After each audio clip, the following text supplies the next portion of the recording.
Welcome to InspectionsRodriguez.com. I'm here with Michael Rodriguez. Michael is going to be explaining a little bit about his drain camera system today so that you're aware of how they do their inspections and the type of equipment. Michael, can you tell us a little bit about the equipment we're looking at right now? All right, so the unit I'm using today is the Wohler VIS 250. All right, so basically this is a battery operated commercial drain inspection camera. The unit itself is all self-contained. We enjoy it a lot because everything is all in this one box that we need to do our camera inspection. So effectively we have our screen here and our camera unit just over here that pulls out as such. So effectively we'll be inserting this camera into the drain to do our drain inspection.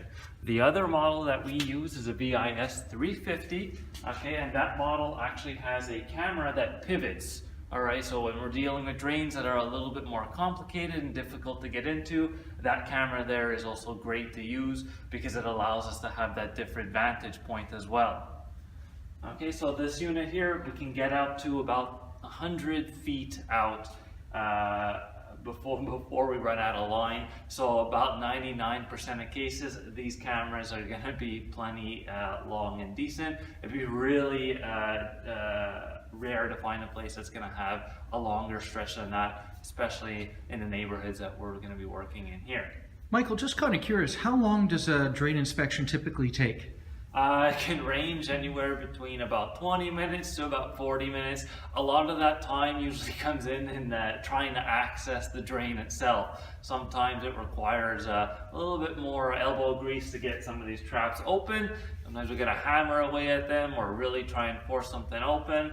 Other than that, once we get that camera in, I mean, provided there's not a huge gamut of things to be talking about, it doesn't take too long.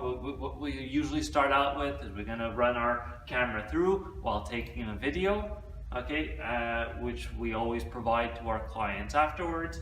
And then also on the way back, everything that we spotted while we were videotaping, we are going to be taking pictures of as well, because we also provide a written report with the pictures detailing everything that we found throughout the inspection. Now I'm just kind of curious, is it pictures that you're sending or videos or a combination of both?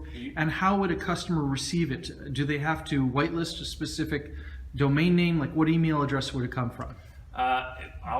Okay, you'll receive both the video and the pictures from the inspection. The video we will be transferring to you directly from our own email to yours.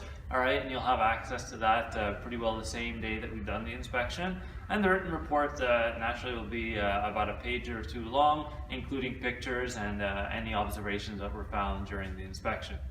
Typically, what are the problems that you would see occurring during this type of drain inspection?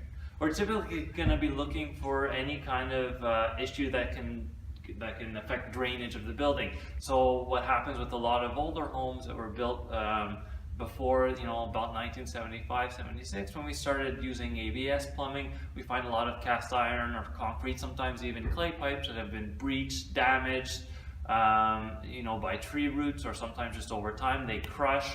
We're looking for strange materials. There is a type of drain pipe called no corrode, which was actually polyurethane impregnated cardboard, which worked well for a number of years. However, over time, nowadays we're starting to find that it starts to compress on itself. Now, the issue with these is that if there's an issue with your drain between your side and the city, the part that you're responsible for, the repairs for that always tend to be very costly because it requires excavation, or at the very least inserting a liner into the existing pipe if it's even possible. So these are the kind of things you want to be aware of before you make a big investment in a property or a house that you're buying, because it can really be a rude awakening to find this out after the fact. Just kind of curious, can a commercial or residential owner also do I guess it's called a pre-inspection to find out if there's any damages that they should be aware of prior to listing a property, or if they're having problems with their existing property? Yeah, the inspection can be done at any point. Ideally, if you are worried about it, you can always bring us in to have us check it. That's not an issue. again, if you're just trying to look for peace of mind, you know, or you're worried or you suspect that there may be something wrong, again, this is something we can do. www.inspectionsrodriguez.com. Thank you, Michael. Thank you.